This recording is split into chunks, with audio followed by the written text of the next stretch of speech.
Good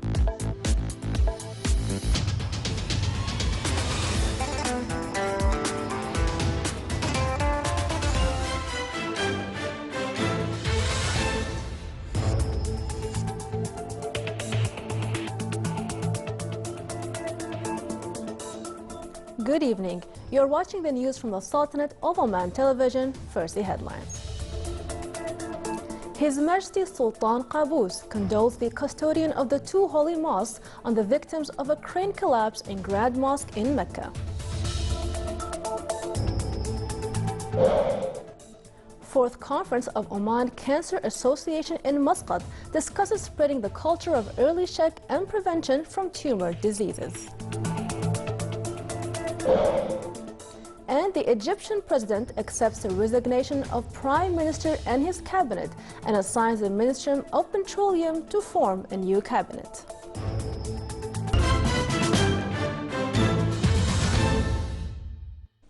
Those were the headlines. Now for the news in detail.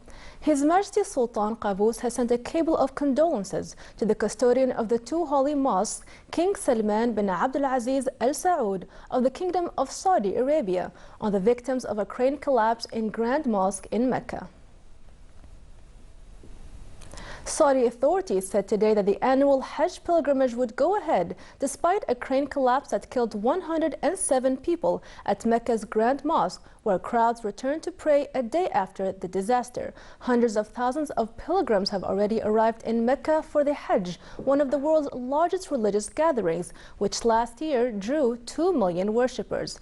Parts of the Grand Mosque, one of Islam's holiest sites, remain sealed off today around the remains of the crane, accentuating the crush of humanity inside.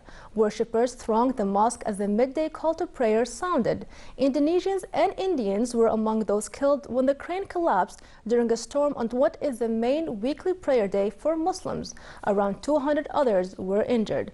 A Saudi official said this year's Hajj, expected to start on September 21st, would proceed despite the tragedy.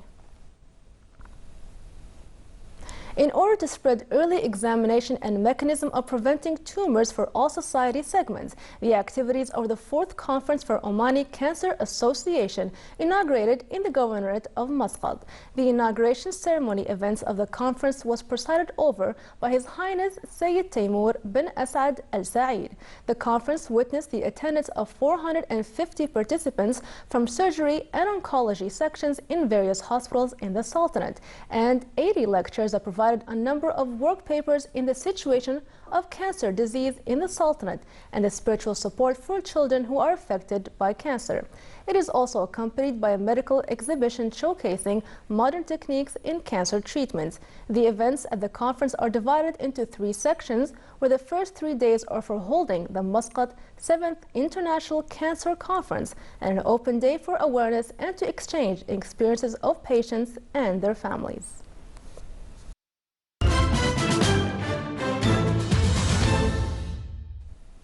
Egypt's Prime Minister and his cabinet resigned today following a corruption scandal.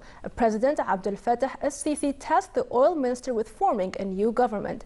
The reshuffle was meant to pump new blood into the government after the arrest on Monday of Agriculture Minister Salah Hilal on suspicion of taking bribes. The presidency said Prime Minister Ibrahim Mahlab handed his government's resignation to Sisi, who accepted it, and tasked the outgoing oil minister Sharif Ismail with forming the new cabinet within a week. The outgoing government will stay on in a caretaker role until then.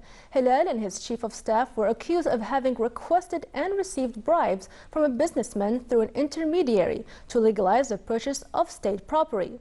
Mahlab's resignation comes as Egypt prepares to hold long-delayed legislative elections in 2 phases between October 17th and December 2nd. Arab coalition warplanes heavily bombarded rebel positions across the Yemeni capital today.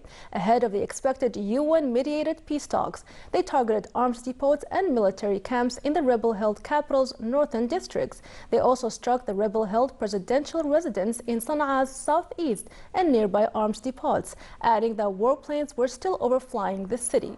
In the eastern Marib province, where the coalition has been focusing its operation in recent days, pro-government military sources said airstrikes on the two separate rebel convoys killed at least 23 insurgents. Military officials on the Saudi border said that 20 more coalition military vehicles crossed into the oil-rich Marib, following at least 40 similar vehicles a day earlier. Meanwhile, the United Arab Emirates announced that it has now received the remains of all its 52 martyrs who were killed in a missile strike in Marib last week. According to a statement released yesterday, a coalition led by the United States Bombarded Daesh group, militants with 27 airstrikes in Iraq and 3 in Syria. The combined joint task force said in the statement that in Iraq, the airstrikes near Tuz, Ramadi, Mosul, Fallujah and other locations hit tactical units and fighting positions and destroyed vehicles, buildings and weapons belonging to the militant group. 11 people were killed in rebel rocket fire on the Syrian capital, Damascus, the Syrian Observatory for Human Rights said today.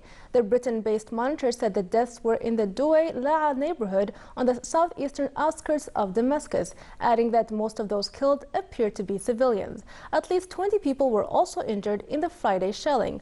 Rebels in strongholds on the outskirts of the capital regularly fire rockets into Damascus, often killing scores of people.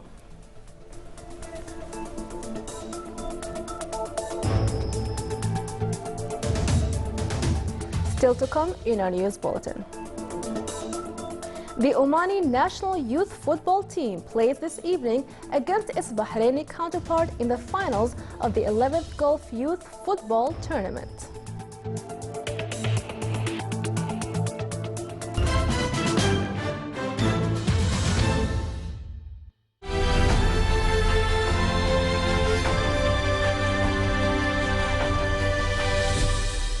السلام عليكم. دوبيزل اللي تثقوا فيه في عمان صار اسمه أوليكس، وراح يظل أسهل وأسرع طريقة عشان تبيعوا أغراضكم أونلاين. حملوا تطبيق أوليكس، صوروا الغرض وحطوا الصورة. الإعلان مجاني، ما تدفعوا أي عمولة، والقبض من المشتري نقدا. مع أوليكس البيع والشراء والأسهل.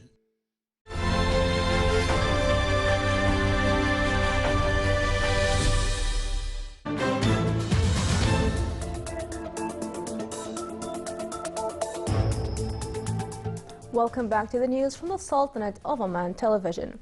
Hungary's Hardline Prime Minister has proposed that the European Union step up aid to Syria's neighbors to stem the flow of refugees from camps there, while Germany's Vice-Chancellor said Saturday that his nation is reaching limits. The 28-nation European Union is divided over how to deal with the influx, with Germany and Austria stressing the right to asylum for raw refugees, and Hungary in particular arguing that most are economic migrants. The situation at Hungary's border with Austria appeared to have eased, with the highway near the border town of Nikolsdorf that reopened after previously being closed due to the flow of asylum seekers.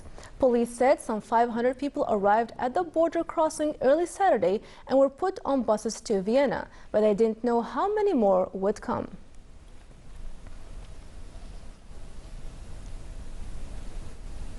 At least 85 people were killed when a cooking gas cylinder blew up in a crowded restaurant in central India today, triggering a second blast of construction detonators stored illegally nearby, the police said. The explosions tore through the restaurant as people sat down for breakfast during the morning rush hour in a town about 800 kilometers south of New Delhi. Bodies lay amid the rubble of the collapsed restaurant, and twisted motorcycles and debris were strewn outside as a crowd of onlookers searched for survivors. Around 100 people were also injured in the blast. The police said the death toll had risen throughout the day as rescue workers continued to pull bodies from under the rubble.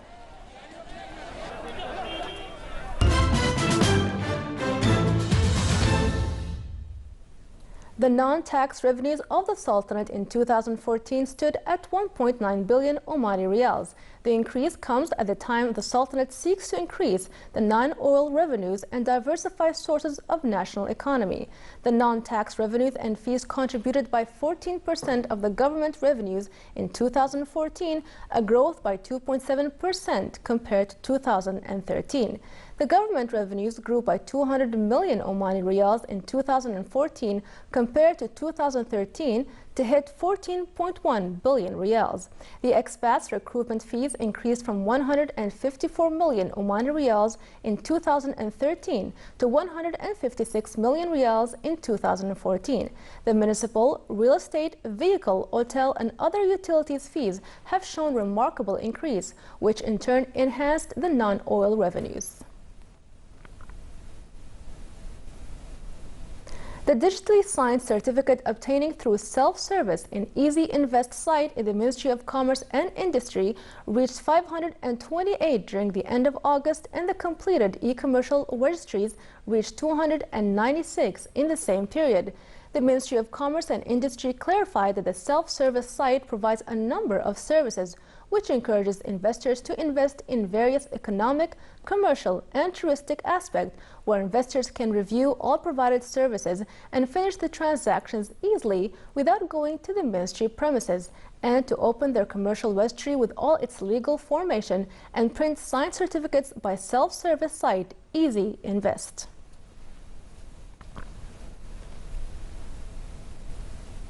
The Omani national youth football team plays this evening against its Bahraini counterpart in the finals of the 11th Gulf Youth Football Tournament, currently held in the Qatari capital, Doha.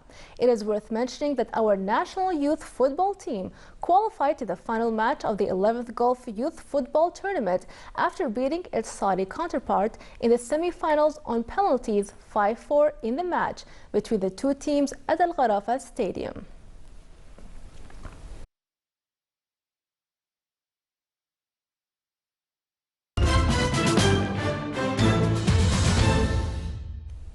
A number of villages in the wilaya of Rustaq in the governorate of South Batna, including Wadi Bani Ghafar and Wadi Sahtan, witnessed heavy to moderate rainfall, which caused a number of wadis and tributaries to overflow.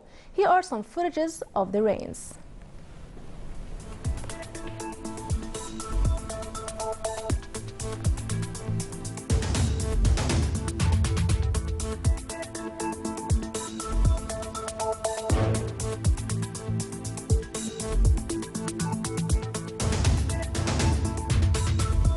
Now for the general weather forecast.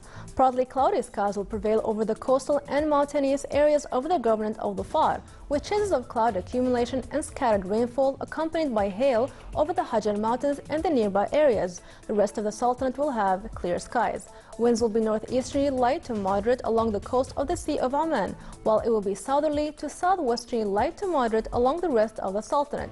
Seas along the coast of the Arabian Sea will be moderate with a maximum wave height of 2 meters, and for the rest of the coast it will be slight with a maximum wave height of 1.25 meters.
This is the Sultanate of Oman television. Before we end tonight's bulletin, here are the main points once again. His Majesty Sultan Qaboos condoles the custodian of the two holy mosques on the victims of a crane collapse in Grand Mosque in Mecca.